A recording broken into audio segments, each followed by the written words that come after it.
Argiaren podcastak.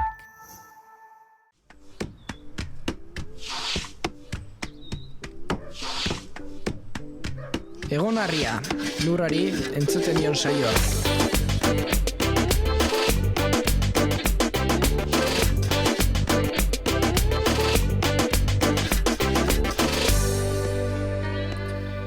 Ongi etorri denoi, Egon Harria saio berri batera, eta aipatuko dugu iragan udazkenean gain eskaintza egon omen zen, ez hemen bakarrik, mundu mailako gain eskaintza izan zela, eta beraz, Jaurlaritzak milaka litro erosi zituen.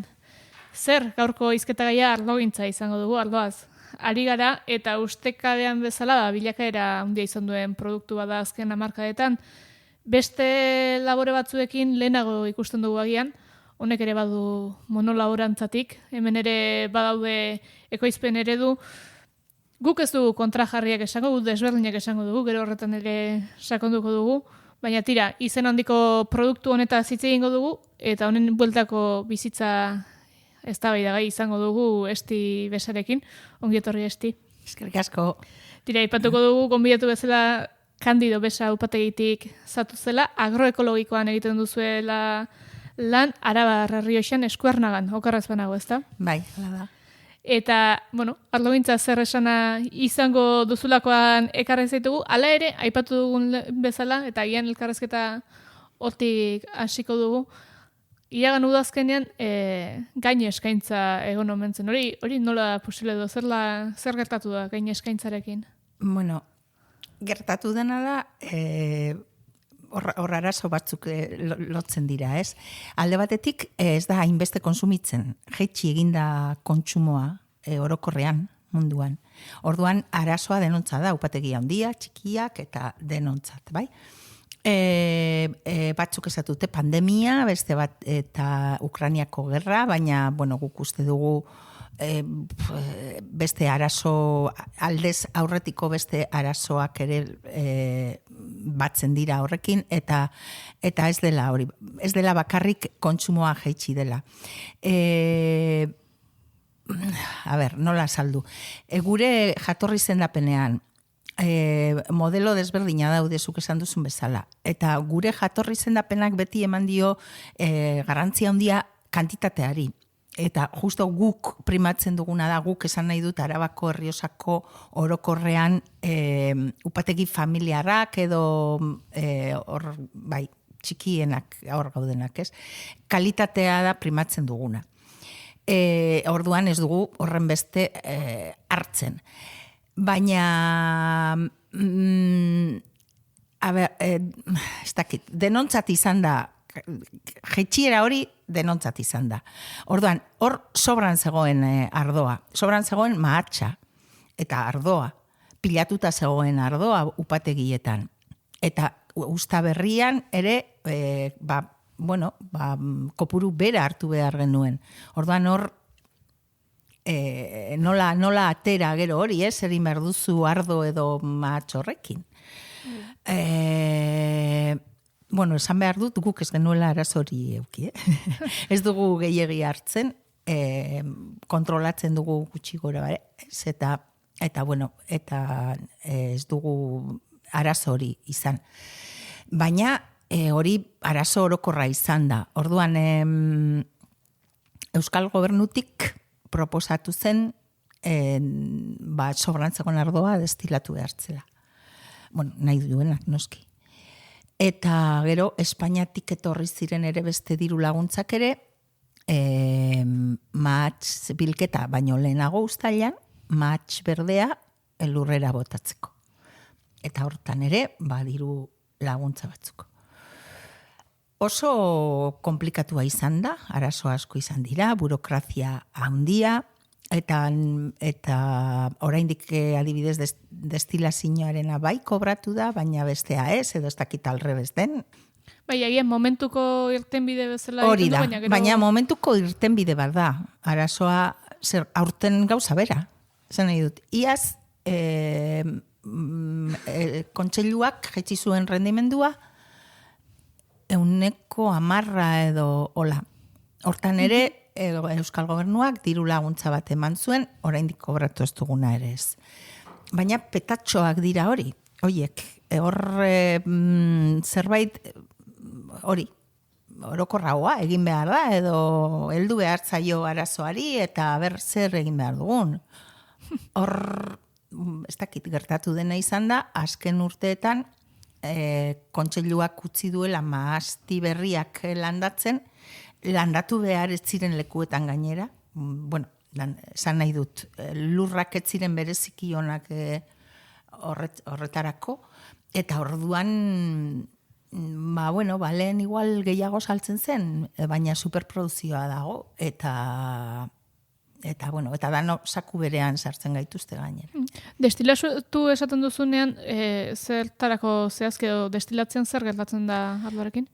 Bueno, alkoholera daude, eta orduan ardoa, kasu honetan ardoa, gero azalduko dut, destilatzen da,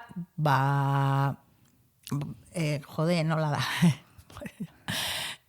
orujoak egiteko, likoreak, baina batez ere horretarako izaten da, alkola ere bai egiten da horret. Eta esan duzu, masti berriak agian landatu behar ziren lekuetan eta landatzea pixkatatzera egingo dut hortik, eta agian berriak landatu ez, baizik eta daudenak ere badago botatzeko arriskurik edo ikusiko ditugu masti horiek kendu araziko direnik edo? Adibidez, Frantzian hori ari da planteatzen. Eta hemen ere, ez nuke esango ezetzik. Osea, aurrekoan itxaso kompainon, gure kidea aurrako presidenteari entzun nion. Agian, atera beharko dugula euneko hainbeste, eta batez ere, baina karo hori nola regulatzen duzu, nork, zenbat, zer, esaten zuen berak 40 urtetik beherako mahaztiak, edo bota egin zuen. Ideia bezala. Ideia bezala. Horrela ezin dugu jarraitu, nik esaten dudana da, zer, nik ekoiztu behar dut, nire mahaztiak zertarako dira, ardoa ekoizteko, edo agian gero diversifikatu alda, eta muztioa, edo, auskalo, beste historia, edo destilatzeko, edo ustailan berde daudenian lurrera botatzeko, hori ez da, irtenbidea izan daiteke urte baterako, 2 urtetarako, baina, eta zer laguntzetatik bizi. Gure helburua da nekazaritza iraunkor bat, hori da gure helburua, iraunkorra izatea. Orduan iraunkorra ez bada, ez dakit, ez? Eta gero nahi dute gazteak gelditzea, nola geldituko dira? Zertako, ez? Da nahiko kontrasan handia daude hor. Gero, upategi txikiak eta handiak eta esaten denetan, irudikatzen batzuetan ez da ainarrexa ez balin bada upategia eraikina beraren neurriaren arabera, baina hor non bereizten dira, edo batez ere upategi txikiak ze hektarea neurretan ibiltzen dira, edo handien... Upategi txikien artean ere neurri desberdina daude, hori zuk esatu duzun bezala, ez? Guk adibidez, 8 terdi daukagu, hortik agian gu txikienetarikoak izango gara, baina ni oroitzen naiz itzuli ginenian herrira, 91. urtean, ondo bizi ginen, komila tartean, zan nahi dut,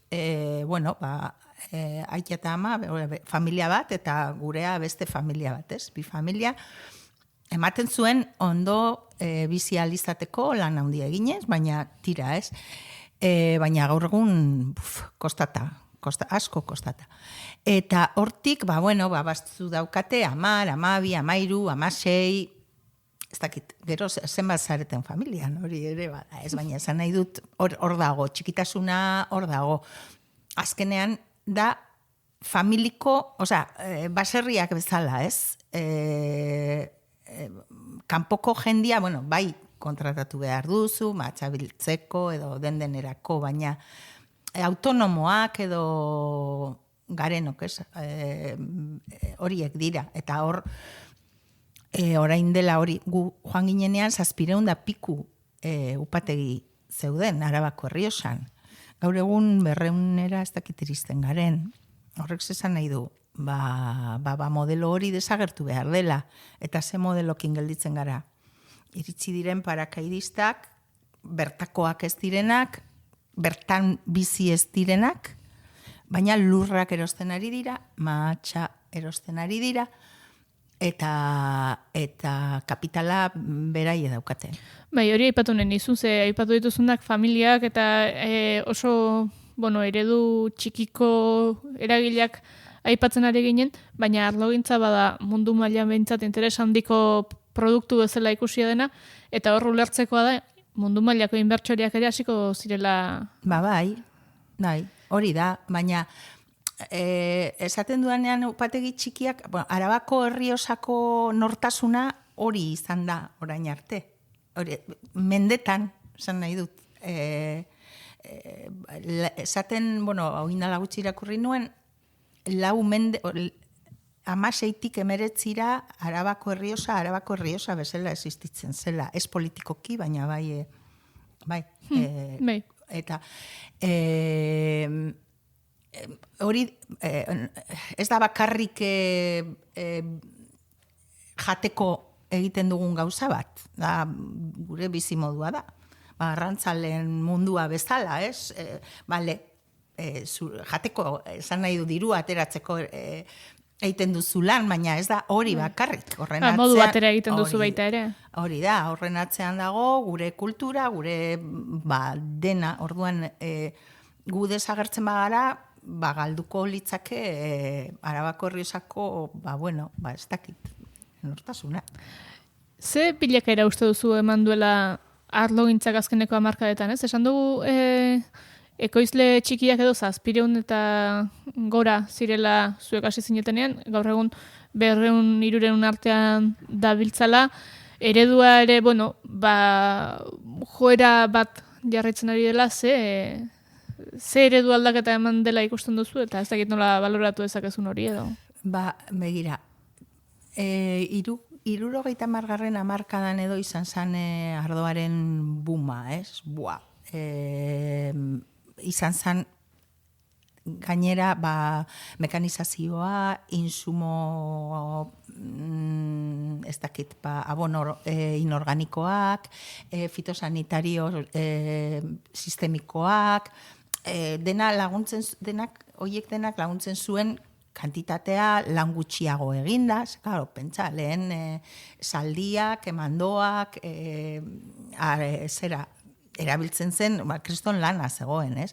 Orduan, iraultza bat izan zen, ez? Eta gure aita moduko nekazariak, ez?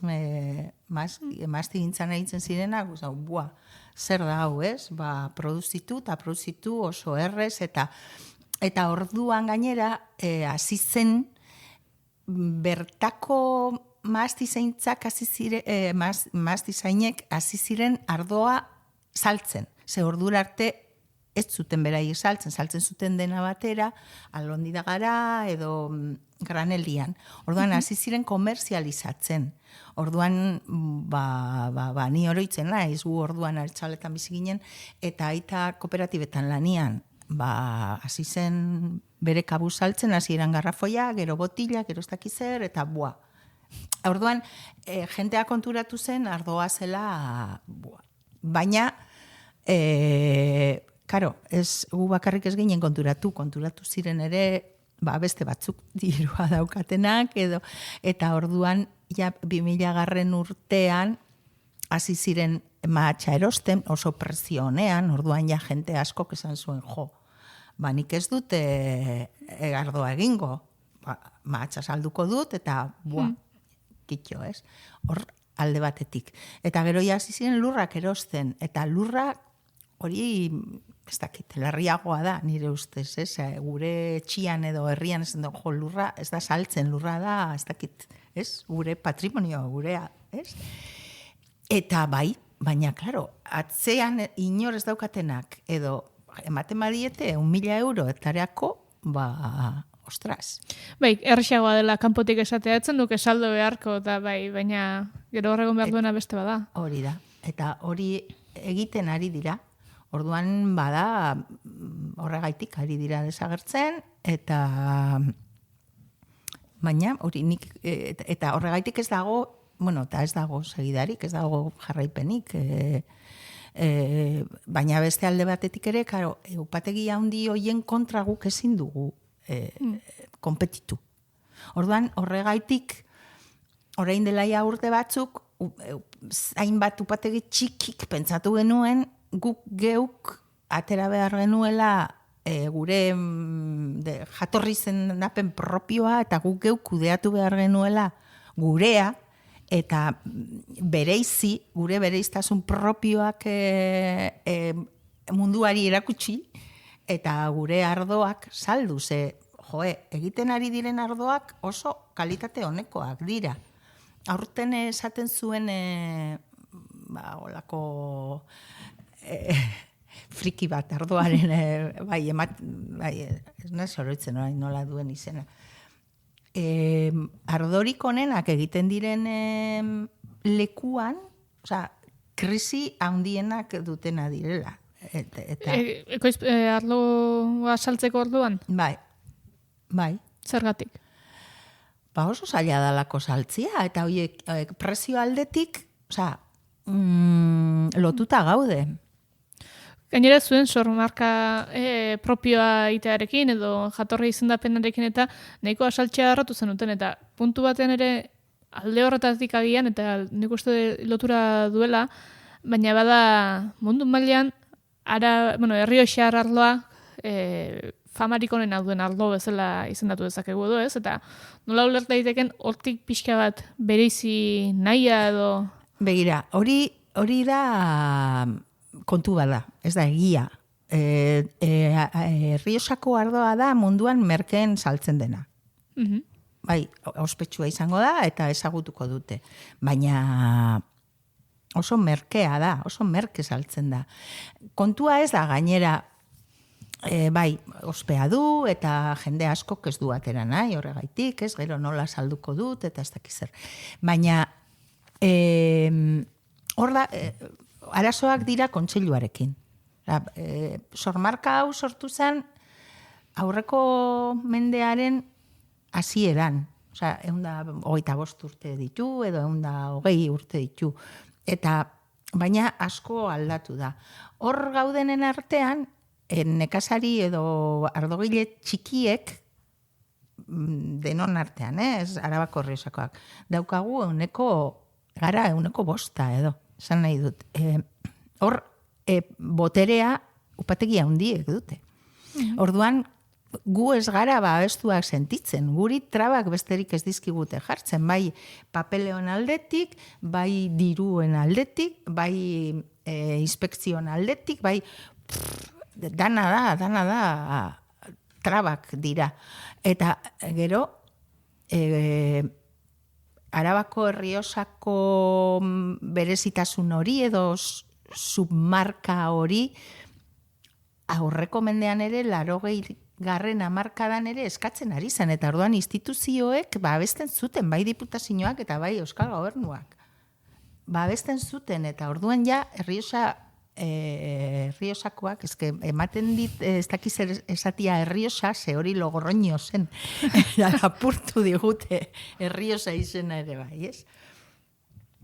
Esan zuten ezetz, eta orduan lortu genuen Arabako Errioxa jarri ahal izateak tiketan, baina Errioja baino 10 aldiz edo ez dakizen bat aldiz txikiago. Hori da, lortu genuen bakarra. Orduan, gu berezi nahi dugu, eta ez da bakarrik, kontua da, gu gaude, Toloño Kantabria mendizerra eta Ebro artean, da, hainbat kilometrotako, 40 kilometrotako franja bat, zabaleran oso txikia ere bai, baina dago, eguraldi berezia dauka, lurra pobrea, berezia maastirentzat, eta maastiak dira gehienak txikiak, maldan daudenak, malkatsuak, horrek behartzen gaitu gauza asko, lan asko eskuz egitera. Orduan, hor zera asko, berezitasun asko biltzen dira, gero handik ateratzen diren ardoak desberdinak dira. Orduan guk hori erakutsi nahi dugu. Zeintzu diren gure ardoak, nola egiten dugu. Gainera gure herrian, Eskuernagan, 40 upategi txiki da. Osea, mundu mailan upategi gehien daukan herria da, proportzionalki. Eta danok egiten dugu ardoa berdin, esan nahi dut, ardoa egiteko modua dau. Baina gero, esperimento pila bat, eta upategi batetik bestera, desberdintasun handiak daude. Hori erakutsi nahi dugu. Eta hori, eta presio duin bat jarri. Bestela. Gero bada beste kontua eta zeharka, baina zuri erlientzuna ere badizu dalako, badagola beste kontu komertzial bat, eta hori da ze motetako ardoak diren, ez? Egun, elitizazio bat deituko dugu gutxi gora bera, ze egun urteko ardoa ez dakit jende asko edaten duen, baina ia gutxieneko bat kriantza izatea lortu da, erresa baldin bada, hor badagoela mito bat ere, ez? Urteko ardoa eskasa izan daitekenarena. Ja, bai, arrazoi duzu. Eta hori kontseiluak inoiz ez du babestu urteko ardoa. Gure ardoak dira generikoak. Kupeleko ardoak ere baitugu, baina ez dugu ez dakit hainbat kupela, orduan ezin dugu euki kriantza eta nahi ere ez, esan nahi dut, baina generikoa da, ez dakitzu. Baina generiko hoien barruan, pues, eskegu daukogu 4 ardo desberdin. Eta orain berria egin duguna, eta hori jendeak ere pues, olako gauzak egiten ditu. Urteko ardoa, Arabako, Gasteizen adibidez, asko edaten da, gehien edaten da lekuan, Araban da. Urteko ardoa, eta jendeari gustatzen zaio. Gero orain turismoarekin ere jendia upategietara etortzen da, eta badago enoturismo horretan ere, dastatu eta bentzak jakin, zer edaten ari zaren, nola egin dugun, eta batzuk aurrekoan egon ginen Laudion faktorian, dastaketa bat egiten. Eta batzuk, hori kutxuna da kupelekoa. Eta, baina ez kupelekoa zalako, eske hobeki sartzen zait, eta barrez beste batzuk, niri hau gustatu zait gehiago, baina jakin egin behar da purtxo bat, hori gaztarekin bezala, zagardoa edo zein, ez dakit gauzakin bezala, ezautu behar duzu pixka bat, zer edaten jaten aizaren nundik datorren nola egiten den, edo hori da, apurat. Baina bai kriantzarekin edo hasiera baten edo ardoa pixkatolan baztertua daukatenak jotzen dute gehiago kriantzetara eta hola. Baina gero jendeak ulertzen badu pixka bat edo ikasten badu pixka bat, Gehiago dela, arloaren beraren ezaugarrien arabera jarrako abizenak deituko diogu, nola esateko, baina ez duela zertan mailakatze bat esan, agian? Ez, kriantzak edo kupeleko ardoak esatute hobeak edo urte gehiago daukatelako, azken batian kupela baten egon dira hainbat urte edo urte bat, bi edo dena, eta orduan ezaugarriak pilatu iten dira, esan nahi dut, komplejo haua dira.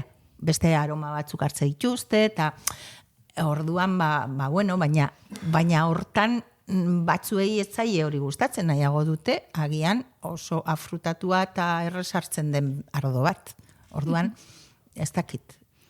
Mastiak aipatu dizkizu denean, hasieran eta pixkat monolaborantza aipatzen ausartu naiz, agian mastietan bai hori ikusten delako, eremu batzuetan eta landarea bera, laborea bera, bertan ongi etortzen delako nagusiki matxa bakarrik izatearena, ez dakit beste eredurik badago, agroekologian lan egiten duzuenean?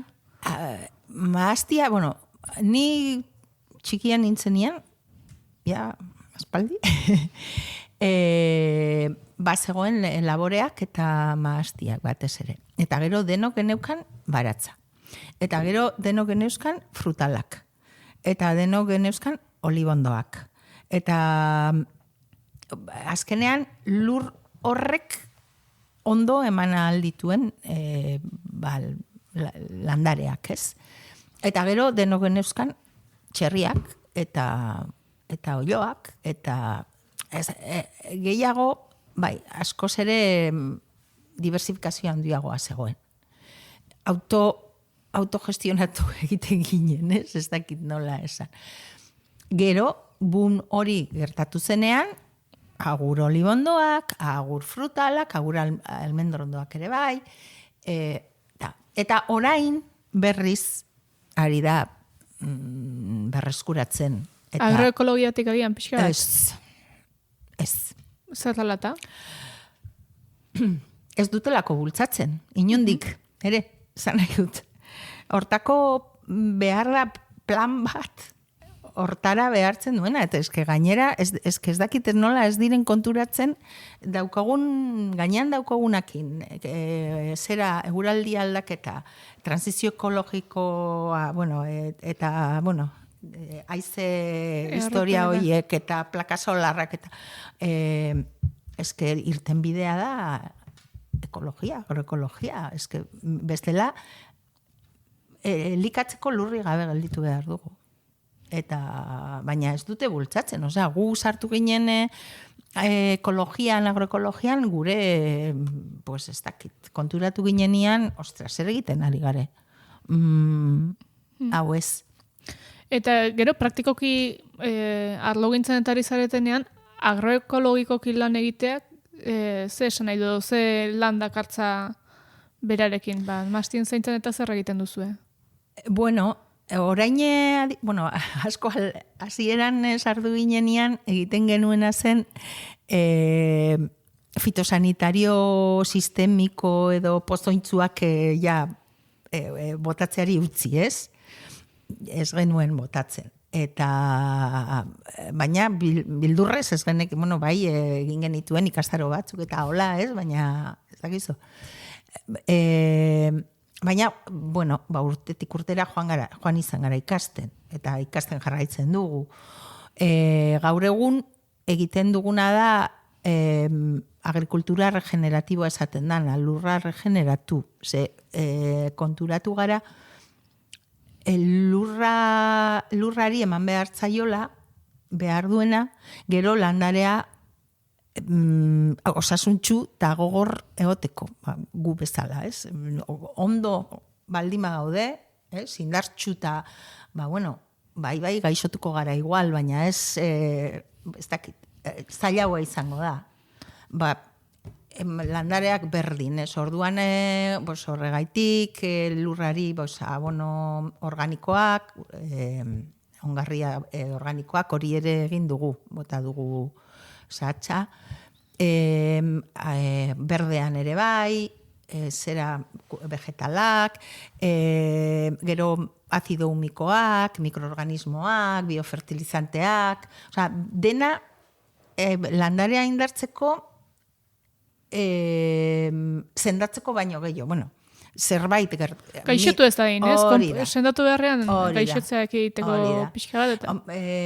Patian gorrina sartzen bada, zerbait egin behar da, ez? Eta ez da erresa, ekologikoan ere, ez da erresa horiek hitzea, ez? Baina gu nahi duguna da hori, osasuntzu euki. Eta gu hortan ari gara momentu honetan, gu esaten dudanean da, gu joan ginenean nire bikotea eta biok aritu hasi ginen, aitakin, gero aita utzi zuen, ekologikoarekin ez dakit oso lan ados dagoen, naiz eta bera gaztetan ez zuten pozoinik botatzen, baina, Eta gero semea eta lagun bat, orduan, horiek ere hildo horretatik doaz, eta orduan gero gu nahi duguna da ere, hori lurra zaindu, giroa zaindu, eta agroekologian gaudenez, bizitza jartzen dugu erdian, eta zaintza oso importantea da guretzat, elkarren artean zaindu, eta gurekin lanean ari direnak ere zaindu. Eta ez dakit, apur bat, nola esan. Ez egite zenbateraino erreza den hori egitea, zuekin lanean dabiltzanak, ez? Azkenean, mastietan urte osoan badago lana, baina oso puntuala ere ikusten da behintzat, ez? Alegia, matxa bildu behar denean, matxa bildu behar da, eta ez dago nahi beste denbora biltzeko, baizik eta hor nola lortu daiteke zerbait jasangarria, edo behintzat duinxiagoa eskaintzea. A ber, hori oso gai... Hori beste noiz baite launduko dugu sakonago, baina. Bai.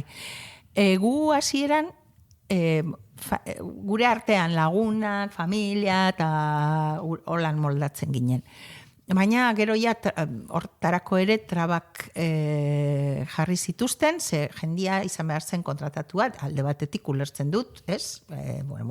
Kontratu baten menpe eta hola, baina ez dana normalan, pues nire aita jubilatua dagoelako zin joatia maaztira, pues ez dakitez, edo asteburuan nire aizpata etortzen badira, pues ez zin urbiltzia. Orduan, pensau, pues honetarako jendea hartu behar dugu, baina garai horretan Portugaletik etortzen zen jendea. Baina etortzen ziren autobusak, baina etortzen zen jefe bat eta hori. Eta bere ez dakit nola esan, esklaboak, ez. Ordaintzen zietenak, eta gaur egun ere bai, Orduan guk hori ez genuen nahi. Orduan, lehenengoko urtean aritu ginen herri aurkitzen genuen kuadrilla bat bere kabuz aritzen zana, gurekin aritzeko. Eta aurkitu genuen Extremadurako kuadrillatxo bat, anai arrebak eta bola zienak, artesauak edo bola, baina hortatik bizienak. Eta Andoain eta Hernaniko beste kuadrilla bat eta elkartu genituen. Eta oso ondo, oso jente jatorra, eta hartu genituen etxean, eta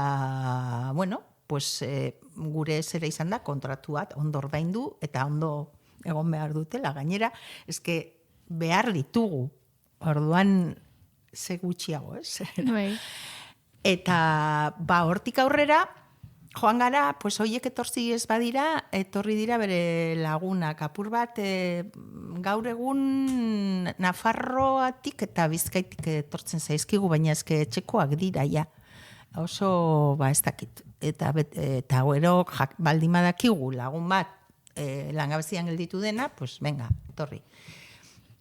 Horrek dakarrena da, igual ez direla aritu hortan eta hasieran kostatzen zaiela.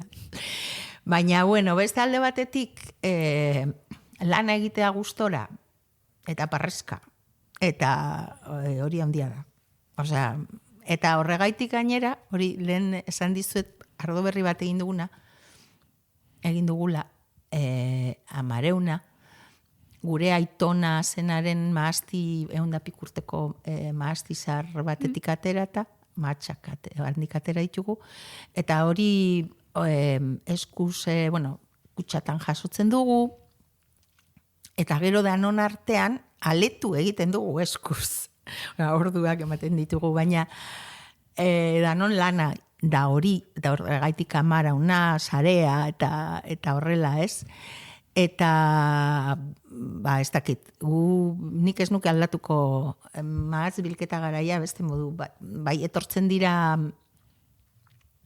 orain Afrikatik etortzen da jendea, Marrokosetik eta bederagotik Senegal eta hola, Portugaldarrak ere bai, eta UAGaren bitartez ere kontratazio zutzena egin alda, hori importantea.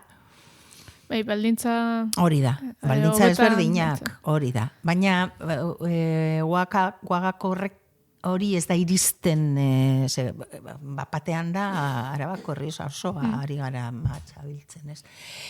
Baina, eta oso ondo iruditzen zaite, jendia oso langilea, jatorra, baina horiek lanera etortzen dira, denok, gureak ere bai. Baina, zan nahi dut, beste kontzeptu bat dala, orduko hainbeste eta zenbat, eta igual ez dute ez da gelditu nahi mokautxo bat iteko, edo beste ritmo bat da. Hori neurrien arabera ere agian pixka bat aldatuko dela pentsatzen dugu. Badakit gainera beste upategi batzuetan ere ari dela, ereduz aldatu nahian edo ikusita egoera zein den, aurrera bidea aurkitu nahian, eta hasien ere aipatu dugu agian ez dela arlogintzaren garai loriatxuena edo politena azkeneko urte hontatik ikusten ari garenagatik behintzat, baina, esperantza begira bat botako diogu eta aurrera begira galdetu nahi dizutea, zure ustez mentalitate aldaketa edo ze gako aldaketa, zein diren gakoak agian, hobeto esan da, aurrera begira, arlogintza izan da din sektore bizigarri bat. Nik uste dut instituzionaletik eman behar dela kriston aldaketa. Bestela ez goa sinora. Badakit proiektu batzuk edo lan batzuk daudela, mendik 30 urtera nola evoluzionatu eta ekologikora, agroekologikora aldatu behar dugu. Derrigorrez. Eta beste modu batean lan egin eta kalitatea noski kalitateari garrantzia eman. Baina hori gu bakarrik bagaude.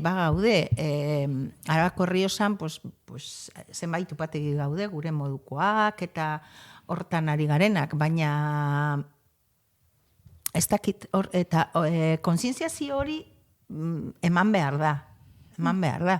Eta nik eske hor ikusten dut etorkizuna. Bestela ez dut ikusten, benetan ari naiz. Ez dut ikusten. Horrela jarraitzen badugu lurra, ez dakit, zertan geldituko da, izango da hautsa. Eta gero ardoa nun saltzen duzun, zebe hori, ardoa produzitu zertako. Aldatu behar dugu, baina hortarako laguntza eta ez ekonomikoa. Ez dakit.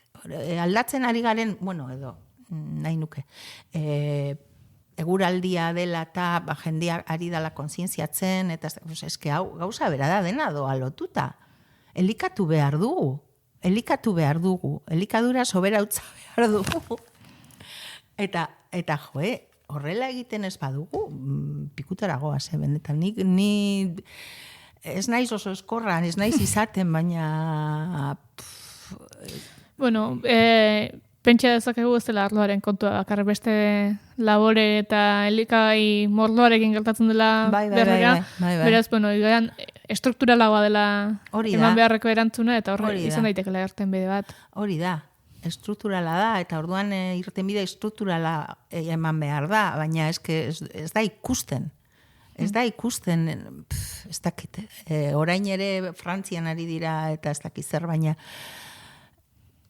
ematen du zerbait aldatuko dela, baina nik ez dakit ze puntutoraino, eta hemen, eta Euskal Herrian tira. Bentsat, dazen sindikatuekin, gauzak egiten ari dira, eta baditugu ez, irlak, bai Bizkaian, Gipuzkoan, Araban, eta irla asko, edo zera, txiki asko, azkenean handia egiten dute. Archipelago bat. Hori da. Baina gehiago behar da. Gehiagora joateko aukera bagon, eta zuen ereduari jarraituz behintzat, nora baita iristen garen. Eskerrik asko besti gurean izateagatik. Bale, zuei. Eta zuei ere entzule, eskerrik asko hemen egoteagatik. Hau beste egondarria saio bat izan da, eta badakizue honen gixako gehiago izango dituzela argia.eus eta bizi baratzea atarian. Eta besterik gabe, hemen txea gultuko gara. Urrengor arte.